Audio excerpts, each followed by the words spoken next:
Bonjour et bienvenue dans l'entretien sur France 24. Notre invité aujourd'hui est Karim Tabou. C'est l'une des figures du Hirak, ce mouvement de contestation populaire contre le pouvoir en Algérie. Il est coordinateur de l'Union démocratique et sociale, un parti d'opposition non agréé. Il a été détenu 9 mois pour, je cite, atteinte à l'intégrité du territoire national. Libéré sous condition le 2 juillet dernier, il doit normalement aussi être jugé bientôt pour, je cite, atteinte au moral de l'armée. Merci d'être avec nous depuis Alger.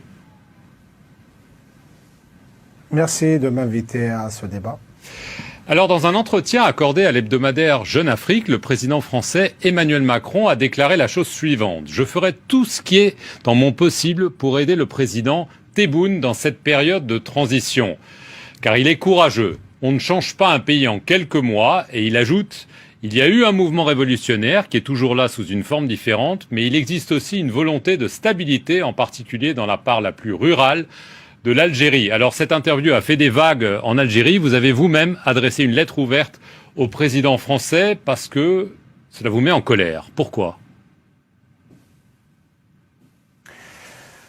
Oui, moi j'ai agi en tant que militant politique, mais également en tant que citoyen. Je crois que le président français a dépassé quelques franchises politiques, parce que les affaires de notre pays, notamment les affaires politiques, restent des affaires algériennes, et que son soutien aurait dû être le soutien pour l'Algérie, pas pour les personnes, ni pour un courant politique quelconque. Nous ne sommes pas demandeurs de soutien, mais nous voulons bâtir un pays démocratique sur des bases modernes, loin de toute influence ni extérieure ni intérieure par les différents clans du pouvoir. Il est clair que le mouvement du Hirak a été historique.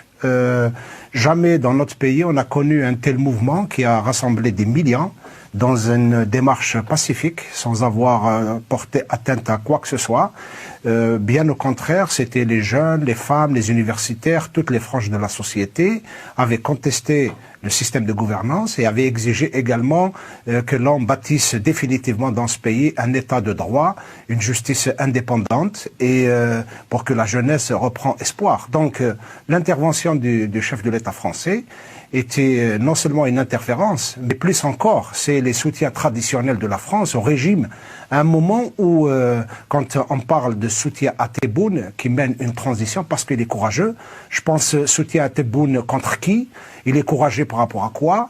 Et la transition, quelle transition?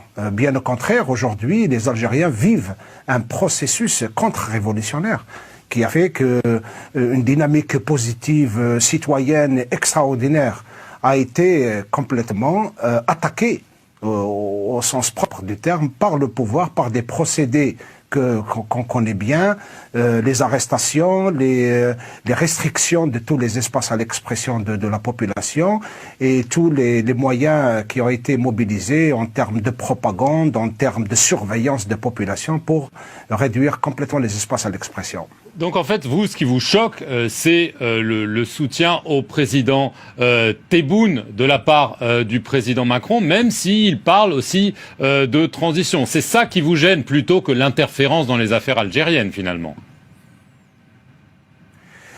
Non, d'abord l'interférence, parce que les débats qui se déroulent actuellement en Algérie, la crise, que ce soit dans la société ou au sein du pouvoir, est avant tout une affaire algérienne. Et puis, quand il parle de transition, les Algériens vivent bien ce qui se passe actuellement comme une contre-révolution plutôt qu'une vraie transition. Les Algériens avaient exigé une transition qui doit aboutir à la mise en place d'un processus démocratique, qui restitue aux gens leur liberté, qui restitue aux Algériens leurs espoirs, qui essaye de dégager les horizons sur des horizons de bonheur, d'espoir de la jeunesse. Si je peux me permettre, est-ce qu'il se trompe ou est-ce qu'il fait semblant de se tromper ? Non, je pense qu'il ne se trompe pas. D'ailleurs, même la notion de stabilité, il y a une fausse définition de la stabilité au niveau des officiels français. Parce qu'ils considèrent que la stabilité, c'est la capacité du pouvoir à servir de poste avancé de garde, de surveillance des frontières contre les flux migratoires, contre les trafics en tout genre qui se déroulent dans la région. Mais bien au contraire, de notre point de vue, la vraie stabilité, c'est de laisser ce pays se construire par lui-même, par son énergie, par sa jeunesse. Il faut qu'on arrête de considérer que les pays du Sud sont inaptes à la démocratie, sont inaptes à la modernité. Il y a des ressorts, il y a de l'énergie, il y a des universitaires, il y a une jeunesse, il y a des forces démocratiques qui sont capables de défier le sous-développement, qui sont capables de construire le pays sur une nouvelle base. Donc même la notion de stabilité, elle doit être révisée. La stabilité, ce n'est pas la capacité d'un régime à surveiller des populations. On n'appelle pas ça la stabilité. La stabilité, c'est quand on arrive à offrir. Est-ce que la France fait aujourd'hui ce qu'elle faisait déjà avec le régime Bouteflika, donc la même erreur d'après vous? Je pense encore pire. Parce que du temps de Bouteflika, les officiels français pouvaient se justifier par le fait que les alternatives étaient absentes. Et c'était également un des arguments qui était très utilisé par les députés européens, notamment les députés français, toutes les tendances.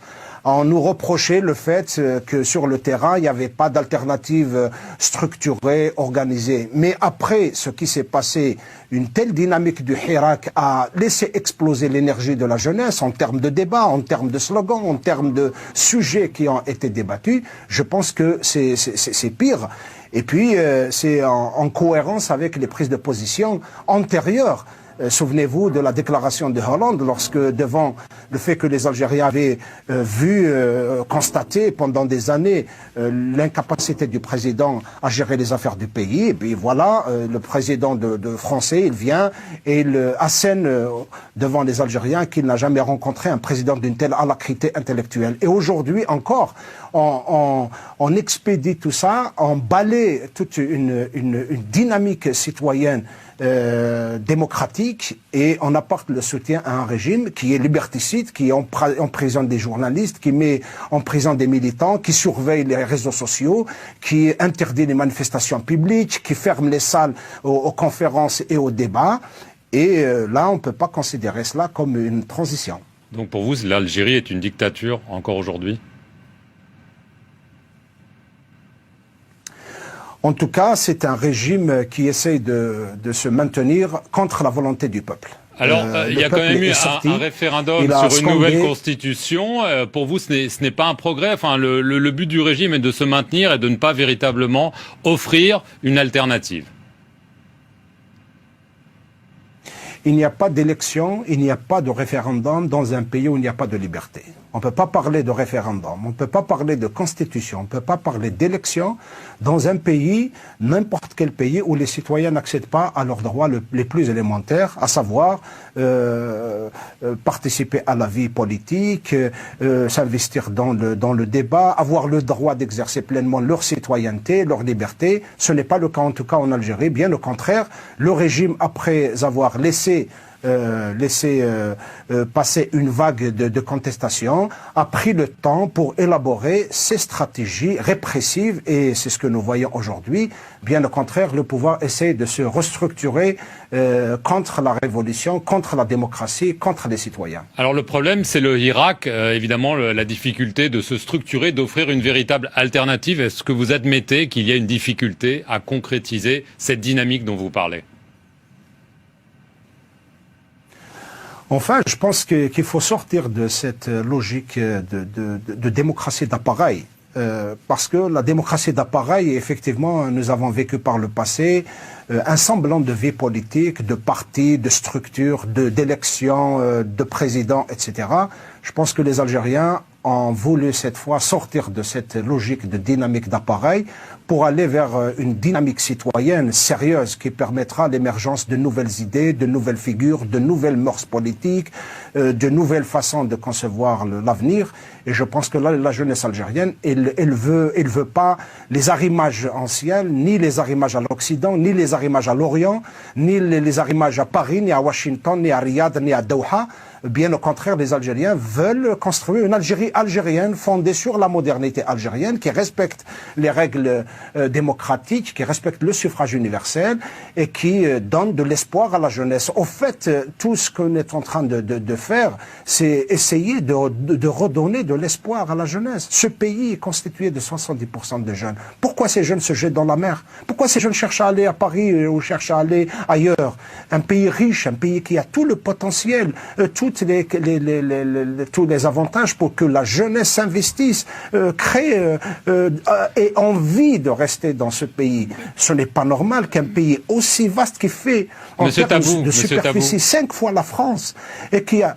Juste une dernière petite question, parce qu'on arrive à la fin de l'interview. Je voulais quand même vous poser une question sur l'absence depuis un mois environ, pour raison de santé, du président Tebboune, touché par le Covid. Il est en Allemagne.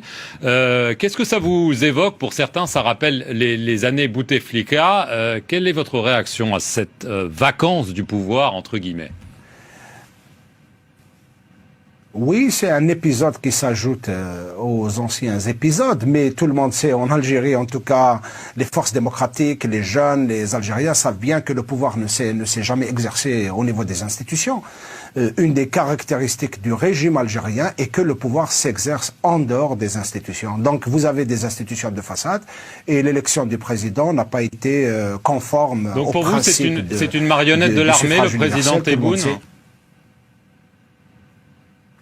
En tout cas, c'est un président qui n'a pas été élu par le peuple algérien. Il a été élu par une partie du peuple algérien qui est minoritaire. Et c'est toujours l'armée qui est à la manœuvre en Algérie aujourd'hui? Ce sera ma dernière question. En tout cas, ce que je peux vous affirmer, c'est que les Algériens ne sont pas consultés dans la prise de décision. Ils sont exclus de la décision politique. Et que le tout se déroule dans l'opacité la plus totale. Et la preuve est que du temps de Bouteflika ou pendant la maladie de Tebboune, le pays fonctionne dans l'opacité absolue. Karim Tabou, merci à vous d'avoir répondu aux questions de France 24 depuis Alger, et merci à vous d'avoir regardé cet entretien sur les antennes de France 24.